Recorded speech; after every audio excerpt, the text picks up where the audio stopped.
La politica inevitabilmente e le istituzioni hanno il loro ruolo, ma quel ruolo deve essere a valle di affermazioni compiute, competenti e che spesso vedo in qualche lettera più a difesa di qualcuno che a difesa del livello di efficienza e di sicurezza delle cure delle persone. Alla ricerca della collaborazione per avere la massima efficienza delle prestazioni sanitarie, questo quanto auspicato dall'assessore alla sanità regionale Riccardi, che ribadisce come la politica debba avere un ruolo decisionale sì, ma a valle di analisi del Comitato Oncologico Regionale. Questo è il senso dell'incontro al CRO di Aviano.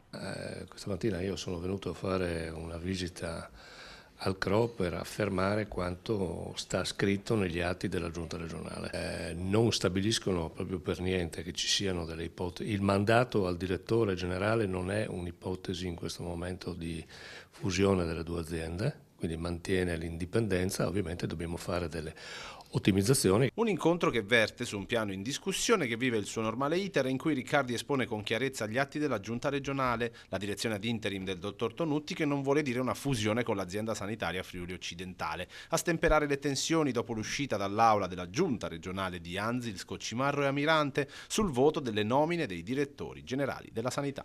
Immaginare che la politica si possa mettere a discutere qual è la soglia migliore o la sala operatoria migliore penso che sia un esercizio pericoloso.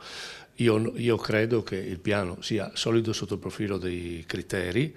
Questo è un piano che ha un'applicazione graduale di 3 anni, quindi tutte le polemiche che sorgono intorno a questo ho la sensazione che ci presentino davanti a un film che abbiamo conosciuto nel corso degli ultimi 30 anni. Riccardi poi non dimentica l'importanza della prestazione a discapito della vicinanza del centro ospedaliero, come ribadito a più riprese dal presidente Federica. Non si può più restare fermi ad aspettare. Io sono dell'opinione che noi dobbiamo garantire prima di tutto la sicurezza nei confronti dei cittadini, i quali, secondo i dati che vediamo, già dimostrano di non preferire una sede vicino a casa, ma la sede nella quale gli viene garantita la migliore prestazione.